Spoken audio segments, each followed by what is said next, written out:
Salut Christophe. Merci de m'accueillir dans l'atelier impression, parce que tu es responsable du pôle impression à ICAP. Donc depuis un bon moment, tu t'occupes d'impression sur le papier.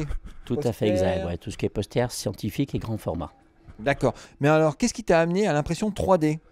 Eh bien, depuis 3-4 ans déjà, je suis sur cette idée. Et pour moi, c'était évident que tous les enseignants-chercheurs de Lyon 1 auraient besoin de concrétiser tous leurs fichiers 3D. Et ça touche effectivement tous les domaines. Donc mon but, c'était effectivement rapidement de pouvoir leur proposer cette activité. Alors, pourquoi tu as acheté ce modèle spécifique? Parce que simplement, les modèles très complexes que pouvaient me proposer tous les enseignants nécessitaient une technologie particulière, à savoir la double extrusion. Parce que les pièces complexes nécessitent obligatoirement l'impression avec un support d'impression. Et l'idéal, c'était d'avoir un support soluble, de façon à ce qu'il ne reste, après la dissolution, que la pièce imprimée.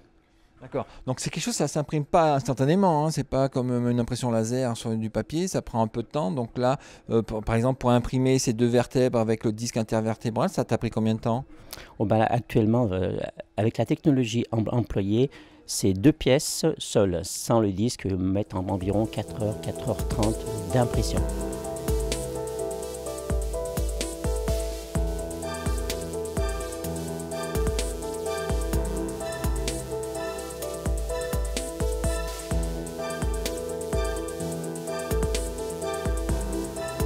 Alors ce qui est spécifique aussi dans la solution retenue, c'est qu'on peut aussi bien mélanger des matériaux durs que des matériaux un peu souples. Est-ce que tu peux nous expliquer ça aussi?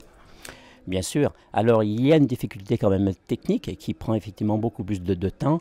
On est actuellement je suis obligé d'imprimer les matériaux souples séparément. Je ne peux pas faire une seule impression en même temps, matériaux durs et matériaux souples. La technologie de l'impression 3D nous permet, quand on utilise des matériaux souples, de jouer sur la densité. Tout simplement en remplissant à l'intérieur le vide, en le comblant par un nid d'abeilles, et en suivant son pourcentage de remplissage, nous avons une souplesse différente. Quelles sont les demandes que tu as eu à traiter jusqu'à présent là? Parce que là, c'est depuis cet été que tu travailles sur ce projet. Oula, elles sont très diversifiées. Ça passe par la molécule à imprimer, ça passe aussi par des masques pour des nouveau-nés, ça peut passer par des vertèbres, c'est très très varié. D'accord, donc les enseignants qui ont des modèles 3D viennent ici et toi tu les mets dans ton logiciel pour que ça soit compatible avec l'imprimant. Tout à fait. Il y a des critères de type de fichier. Donc les enseignants qui possèdent déjà effectivement un fichier 3D, il suffit qu'ils les exportent en fichier STL ou OBJ et tout est compatible avec notre imprimante. Monsieur Thirier, bonjour. Bonjour, monsieur Battier. C'est bizarre de vous retrouver derrière cette impression 3D. Ah oui, mais vous savez que l'essentiel, c'est de faire bonne impression. D'accord, c'est bien parti. Donc, qu'est-ce qui t'intéresse dans cette impression 3D?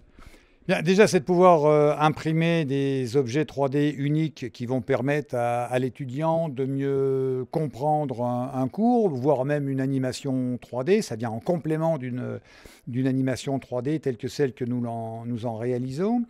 Et puis, surtout, ça permet de réaliser des modèles, et en particulier des modèles mécaniques, tels que celui-ci qui met en évidence des jeux articulaires, le rôle du disque intervertébral.